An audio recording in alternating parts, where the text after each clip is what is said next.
Hello everyone, আসসালামু আলাইকুম। সবাই কেমন আছেন? আশা করি সবাই ভালো আছেন। আলহামদুলিল্লাহ, আল্লাহর রহমতে আমিও ভালো আছি।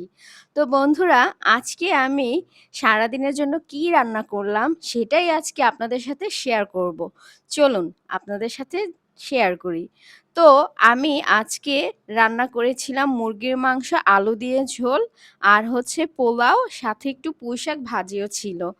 তো এখানে দেখেন আমি হচ্ছে পেঁয়াজ কুচি দিয়ে দিয়েছি। সাথে একটু রসুন কুচি দিয়ে দিয়েছি।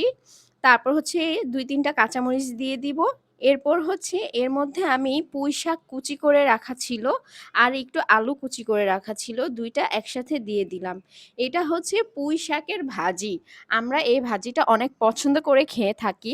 অনেকে কিন্তু পুঁইশাক ঝোল খেয়ে থাকে। আমরা ঝোলও খাই আর এই ভাজিটাও খাই। আমাদের কাছে ভাজিটা ঝোলের থেকে বেশি ভালো লাগে।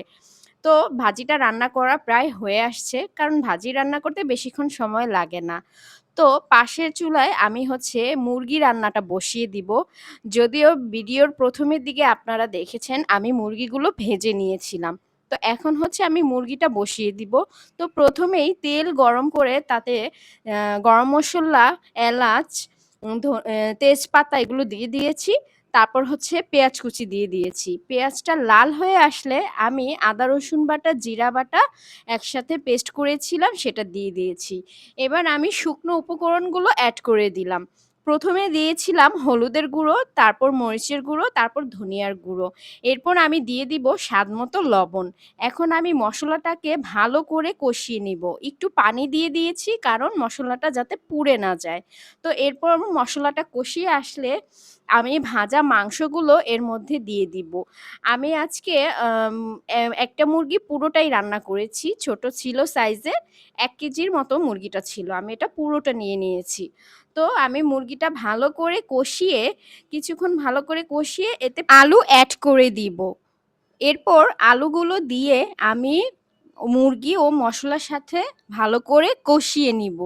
কিছুক্ষণ কষিয়ে নেওয়ার পর এতে আমি পর্যাপ্ত পরিমাণ পানি দিয়ে দিব, যাতে মাংস, আলু সবটা ভালো করে সেদ্ধ হয়ে আসে।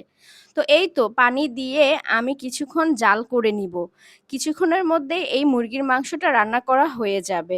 আমি আজকের মাংস একটু ঝোল, ঝোল রেখেছি। আর এখন আমি অন্য আরেকটা চুলায় পোলাও বসিয়ে দিব। কড়াইয়ের মধ্যে কিছুটা তেল দিয়ে এর মধ্যে দারচিনি, এলাচ, তেজপাতা এড করে দিব। দারচিনি, এলাচটা হালকা গরম হয়ে লাল হয়ে আসলে আমি এতে পেঁয়াজ কুচি এড করে দিব। পেঁয়াজ কুচিটা এড করে দেওয়ার পর আমি কিছুক্ষণ পেঁয়াজটা ভেজে নিব। ভেজে নেওয়ার পর হচ্ছে আমি এতে আদা রসুন বাটা দিয়ে দিব। এরপর একটু আদা রসুন বাটাটা তেলের সাথে কষিয়ে তারপর আমি এখানে পর্যাপ্ত পরিমাণ পানি দিয়ে দিব।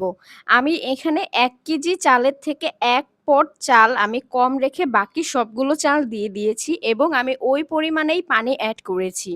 তো এরপর হচ্ছে পানি দেওয়ার পর পানিটা যখন বলক এসেছে, এরপর আমি চালগুলো দিয়ে দিয়েছি।